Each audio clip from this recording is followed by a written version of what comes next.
আন্দোলন আমরা বাংলাদেশ জামাত ইসলামী যত ইসলামিক দল আছে আমাদের মধ্যে হয়তো দলগতভাবে আমরা একভাবে দায়িত্ব পালন করছি, কিন্তু আমরা সবাই এক। এই দেশের স্বাধীনতা সার্বভৌমত্ব ভারতের আধিপত্যবাদ এবং রাজনৈতিকভাবে তাদের গোলামির হাত থেকে বাংলাদেশ বাঁচানোর জন্য আমরা সবাই ঐক্য। আসসালামু আলাইকুম সুপ্রিয় দর্শক, চরমোনাই আর জামাত ইসলামী একই মঞ্চে চট্টগ্রামে ইসলামী আন্দোলন বাংলাদেশ অর্থাৎ চরমোনাই পীরের আহ্বানে সেখানে বিভিন্ন দলের মানুষ সেখানে এসেছেন এবং বিভিন্ন বিষয় নিয়ে আলোচনা করেছেন। সেখানে উপস্থিত ছিলেন বাংলাদেশ জামাত ইসলামী চট্টগ্রাম মহানগরের আমির জনাব শাহজাহান চৌধুরী। সেখানে তিনি জোরালো বক্তব্য রেখেছেন ঐক্যের ব্যাপারে এবং ইসলামী দলগুলোকে বাংলাদেশে অগ্রণী ভূমিকা পালন করতে হবে। তাই চরমোনাই পীর সহ প্রত্যেকটি ইসলামী দলকে তিনি আহ্বান জানিয়েছেন, সবাইকে ঐক্যবদ্ধভাবে আগামীর বাংলাদেশ গড়ার জন্য তিনি আহ্বান জানিয়েছেন। সুপ্রিয় দর্শক, আমরা এমন দৃশ্য ইতিপূর্বে কিন্তু দেখিনি। তো চলুন, জামাত ইসলামীর নেতা শাহজাহান চৌধুরী তিনি চরমোনাই পীর রেজাউল করিম এবং ফয়জুল করিম সহ সেখানে বিভিন্ন দলের নেতারা ছিলেন, তাদের সামনে কি বক্তব্য দিয়েছেন আমরা বিস্তারিত এই জামাত নেতার মুখ থেকে জেনে আসব। আলোচনা রাখার জন্য আমি বিনীতভাবে অনুরোধ জানাচ্ছি বাংলাদেশ জামাত ইসলামী চট্টগ্রাম মহানগরের আমির জনাব আলহাজ শাহজাহান চৌধুরীকে। আলোচনা পেশ করছেন জননেতা আলহাজ শাহজাহান চৌধুরী, আমির জামাত ইসলামী বাংলাদেশ চট্টগ্রাম মহানগর। আসসালামু আলাইকুম ওয়া রাহমাতুল্লাহি ওয়া বারাকাতুহু। নাহমাদুহু ওয়া নুসাল্লি আলা রাসূলিহিল কারীম ওয়া সালাতু ওয়া সালামু আলা সাইয়্যিদিল আশরাফিল খাতামিন নবিয়্যিন ওয়া আলা আলিহি ওয়া আসহাবিহি ওয়া বারিক ওয়া সাল্লিম তাসলিমা। আমি আল্লাহ তাআলার শুকরিয়া আদায় করছি আজকে আমাদের এই চট্টগ্রামের আমাদের সম্মানিত ইসলামী আন্দোলনের আমির বিশিষ্ট আলেমে দ্বীন হযরতুল আল্লাহ আলহাজ মাওলানা রেজাউল করিম সাহেব দামাত বারাকাতুল আলিয়া নায়েব আমির সাহেব, সম্মানিত আমার অত্যন্ত প্রিয় জনাব সাহেব, আজকের গোল টেবিলে অংশগ্রহণকারী আমি সম্বোধন না করি বিভিন্ন পর্যায়ে যারা এসেছেন উপস্থিতি, আজকে আল্লাহ তাআলার কাছে শুকরিয়া জানাচ্ছি। আমার মনে হয় আমাদের রাজনৈতিক জীবনে আল্লাহ তাআলা বিশেষ একটা রহমত করতেছে যে আমরা চট্টগ্রামে আজকে ইসলামী আন্দোলনের পক্ষ থেকে একটা গোল টেবিল বৈঠকে এসে উপস্থিত হতে পেরেছি। সম্মানিত আমিরে ইসলামী আন্দোলনের কাছে কৃতজ্ঞতা প্রকাশ করছি চট্টগ্রামবাসীর পক্ষ থেকে, বিশেষ করে জামাত ইসলামী বাংলাদেশ জামাত ইসলামী চট্টগ্রাম মহানগরীর পক্ষ থেকে। আপনি সারাটা জীবন আন্দোলন সংগ্রাম রাজপথ করে আজকে এই পর্যায়ে আপনারা এসে পৌঁছেছেন। আমরা বাংলাদেশ জামাত ইসলামী আজকে ৮৩টা বছর ধরে আমার সম্মানিত বৈষম্যবিরোধী আন্দোলনের নেতা সার্জিস, আজকে যে ভারত আর আমাদের প্রিয় জন্মভূমি বাংলাদেশ, আমাদের প্রিয় জন্মভূমি বাংলাদেশের পরিচয় সুজলা সুফলা শস্য শ্যামলা দলে দান্নে পুষ্পে গড়ার একটি দেশ। আজকে আমাদের দেশটা ৫৩ বছর স্বাধীন হলো, ২৫টা বছর পাকিস্তান শাসন করেছে, ২০০টা বছর ব্রিটিশ পেরিয়ারা শাসন করেছে। আজকের এই দীর্ঘ সময় পার হয়ে আমরা এসেছি। আজকে দীর্ঘদের সময় নেই আমাদের সময়। আজকে পার্বত্য চট্টগ্রামের সমস্যার সাথে আমাদের চট্টগ্রাম আজকে হুমকির সম্মুখীন। আমাদের বাংলাদেশ থেকে, বাংলাদেশের পতাকা থেকে ভিন্ন পতাকা তৈরি করার জন্য চট্টগ্রামকে নিয়ে 7 সিস্টার সহ চট্টগ্রাম বন্দরকে নিয়ে বিশাল একটি ষড়যন্ত্র সৃষ্টি হয়েছে। আমি ঢাকা প্রেস ক্লাবে পার্বত্য চট্টগ্রাম বিষয়কে গ্যাস্ট হিসেবে সেখানে বক্তব্য রেখে স্পষ্ট করেছি আমরা বিশাল হুমকির সম্মুখীন হয়ে রয়েছে। ভারত রাজনৈতিকভাবে আজকে আমাদেরকে শুধু ৫৩ বছর নয় ৮৩ বছর ধরে আমাদের বিরুদ্ধে ষড়যন্ত্র করেছে। ব্যবসা বলুন, বাণিজ্য বলুন, শিক্ষানীতি বলুন, অর্থনীতি বলুন, বিচারনীতি বলুন, সব ক্ষেত্রে ভারত আমাদের উপরে এমন জগদল পাথরের মতো করে একটি রাজনৈতিক দলের মাধ্যমে আমাদের দেশকে আজকে ধ্বংসের দ্বার প্রান্তে নিয়ে।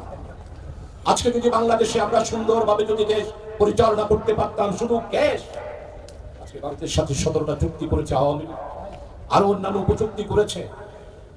আপনারা সবাই ইসলামী আন্দোলনের নেতৃবৃন্দ, জামাত নেতৃবৃন্দ, বিএনপির নেতৃবৃন্দ, অন্যান্য রাজনৈতিক দলের নেতৃবৃন্দ, সাংবাদিক বন্ধুরা, এই ১৭টা চুক্তি কি আমরা বাংলাদেশের মানুষ জানি।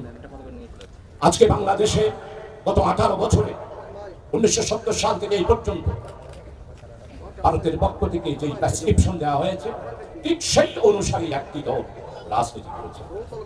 রাজনৈতিক দিক থেকে আমাদের বাংলাদেশে আজকে 3টা নির্বাচন, ১৯৭৩ সালের নির্বাচন। সম্মানিত আজকের গোল বৈঠক সম্মানিত সভাপতি, সম্মানিত পীর দাদা, বিশিষ্ট আলেম দ্বীন হযরতুল আল্লাহ আলহাজ রেজাউল করিম সাহেব, ওনার আব্বা যান, ওনার দাদা যান 1970 সালের নির্বাচনের আমি ইতিহাস পড়েছি।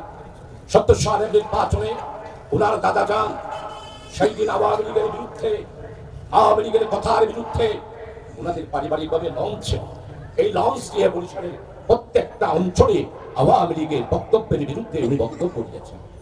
তারই ধারাবাহিকতা ধরেই আজকে ইসলামী আন্দোলন প্রতিষ্ঠিত হয়েছে।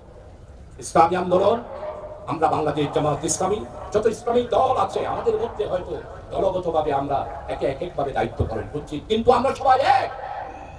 এই দেশের স্বাধীনতা, সার্বভৌমত্ব, ভারতের আধিপত্যবাদ এবং রাজনৈতিকভাবে তাদের গোলামীর হাত থেকে বাংলাদেশ বাঁচানোর জন্য আমরা সবাই ঐক্য। রাজনৈতিকভাবে আপনারা চিন্তা করেন, 2008 সালে শেখ হাসিনা ঘোষণা দিয়েছিল ঘরে ঘরে চাকরি দেবে, 10 টাকা কেজিতে চাউল খাও। ঠিক একই বক্তব্য 70 সালে সময় নাই।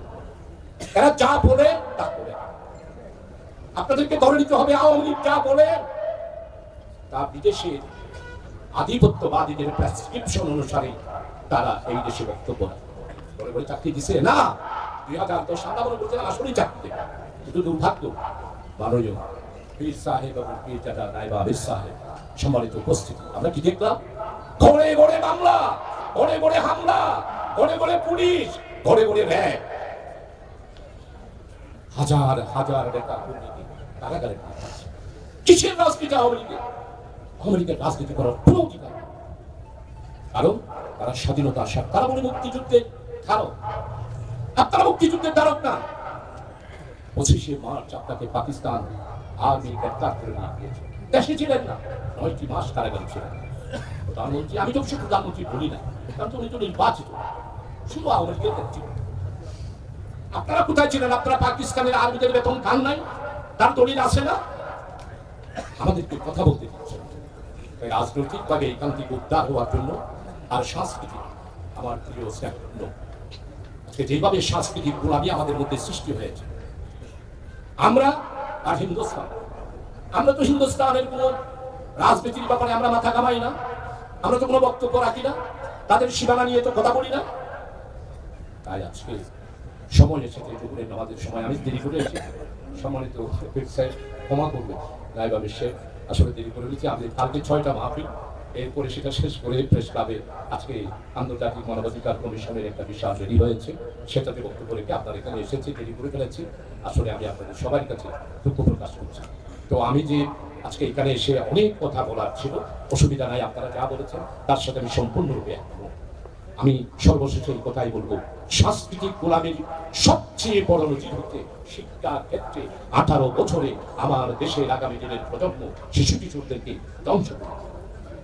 তাই তো বৈষম্য বিরোধীর পক্ষ থেকে বক্তব্য শুনলাম যে প্রত্যেকটা শিক্ষা প্রতিষ্ঠানের প্রত্যেকটা ক্লাসে ইসলামী ধর্মীয় পাঠ্যপুস্তককে বাধ্যতামূলক করতে হবে। আজকে বৈষম্য বিরোধী ছাত্র আন্দোলনকে শুধু হৃদয় দিয়ে দোয়া নয়, বাংলার 18টি তাদের সাথে রয়েছে। বৈষম্য বিরোধী আন্দোলনে যত কর্মসূচি এবং আগামী দিনে তাদের যে পরিকল্পনা, আমরা বিশেষ করে ইসলামী দল যারা রয়েছে তারা সবাই আমরা আপনাদের সাথে আছি। আসুন বাংলাদেশ ভারতের আধিপত্যবাদী রাজনৈতিক ষড়যন্ত্র আর সাংস্কৃতিক যেই গোলামী, আশ্চর্য ব্যাপার, একজন চিহ্নকে গ্রেপ্তার করেছে, তাকে মুক্তি দেওয়ার জন্য আদালত ভবনে এইভাবে করে একটি হত্যাযজ্ঞ সাইফুল ইসলাম আমার আলিম ছিল, সাইফুল ইসলাম আলিমকে যেইভাবে করে তাদের মনসা পূজায় ছাগলকে তারা খড়গ দিয়ে জবাই করে আমার সাইফুল ইসলাম আলিমকে ঠিক সেইভাবে করে হত্যা করা হয়েছে। আপনারা লাশ দেখান নাই, আমার সাথে প্রিয় দেখেছেন, তার অত্যন্ত টুকরা হয়ে গিয়েছে। চিন্ময়কে হিন্দু ধর্মাবলম্বী নেতা হিসেবে গ্রেপ্তার করা হয় না, তাকে গ্রেপ্তার করা হয়েছে বাংলাদেশের রাষ্ট্রদ্রোহী হিসাবে, তাকে গ্রেপ্তার করা হয়েছে হিন্দু হিসাবে, সে তো রাষ্ট্রদ্রোহী। আপনারা চিল্লান মুক্তি পাবে, কিন্তু রাষ্ট্রদ্রোহী তারা তো কোনো জামিন পেতে পারে না। আজকে স্বৈরাচার, আজকে ফ্যাসিস্ট 18 বছর যেইভাবে দেশকে হত্যা, গুম, নির্যাতন, নিপীড়ন, আয়নাঘরের মাধ্যমে 18 বছরে কি সুন্দর আশারে ক্ষমতায় আসার পর পার্লামেন্টে দেখলাম মশালে বক্তব্য রাখলো সম্মানিত উপস্থিতি। 2042 সাল পর্যন্ত আমরা আপনারা কোন চিন্তা করবেন না। আমার টার্গেট 2042 সাল। আর তুমি বলতেছো 5 বছরের জন্য, আর তুমি বলতেছো 42 সাল থাকবে। সম্পূর্ণ গণতান্ত্রিক, সংবিধান বিরোধী, পার্লামেন্টে এই বক্তব্য রাখতে পারে না একজন প্রধানমন্ত্রী। 5 বছরের জন্য নির্বাচিত হলে 42 সাল পর্যন্ত আমি থাকবো। তোমার বাপদাদা 14 দেশ। আসুন, আমাদের হিন্দুস্তানের তাদের স্বাধীনতা সার্বভৌমত্ব সেটা নিয়ে তারা দেখে।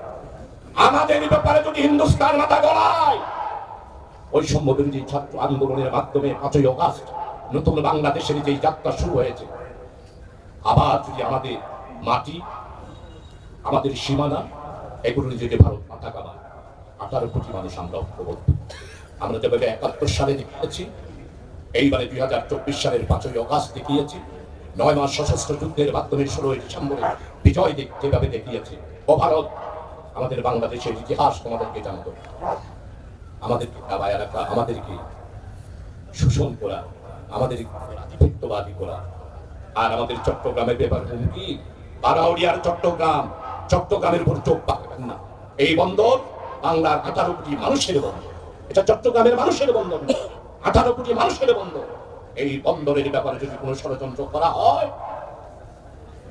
আর হুমকি নয়, শুধু এই কথা বলবো আপনাদেরকে। পার্লামেন্টে বক্তব্য রাখেন, আপনারা ভারতের মধ্যে বিশাল করে ছবি দিয়েছেন, বাংলাদেশকে আপনাদের সেই পতাকার সাথে তুলে দিয়েছেন। আমরা অনেক প্রতিবাদ করেছি। আমাদের সম্মানিত আজকে যিনি পীর সাহেব আছেন, উনি বহুবার আন্দোলন করেছেন। আমাদের অনেক ছাত্র নেতা, আপনারা তো মিছিলে মিটিংয়ে দেখেছেন কিভাবে নির্যাতিত হয়েছে। সবচেয়ে বেশি ইসলামী আন্দোলন এবং তার চেয়েও বেশি নির্যাতিত হয়েছে বাংলাদেশ জনগণ ইসলাম। আসুন, তাই সময় নেই। আমি সবাইকে আন্তরিক ধন্যবাদ জানাচ্ছি। আপনারা যারা বক্তব্য রেখেছেন, আপনাদের সবার সাথে ঐক্যমত পোষণ করছি। ইসলামী আন্দোলনের আমি হিসাবে উনি যে আজকে উদ্যোগ নিয়েছে, আমিও আমার পার্টি, আমাদের সংগঠন এবং চট্টগ্রামবাসীর পক্ষ থেকে আন্তরিকভাবে আপনার কাছে কৃতজ্ঞতা করছি। আল্লাহ হাফেজ। ইসলামী আন্দোলন জিন্দাবাদ। আসসালামু আলাইকুম ওয়া রাহমাতুল্লাহি ওয়া বারাকাতুহু। বৈষম্য বিরোধীর স্লোগান হিসাবে ইনকিলাব, ইনকিলাব জিন্দাবাদ। সুপ্রিয় দর্শক, জামাত নেতা শাহজাহান চৌধুরীর এই বক্তব্য আপনারা কিভাবে দেখছেন? অবশ্যই আপনাদের মূল্যবান মন্তব্য কমেন্ট বক্সে জানাবেন। সবসময় সত্য নির্ভর তথ্য পেতে স্বাধীন বাংলা টিভি ইউটিউব চ্যানেলটি সাবস্ক্রাইব করে আমাদের সাথে থাকুন। আসসালামু আলাইকুম ওয়া রাহমাতুল্লাহি ওয়া বারাকাতুহু।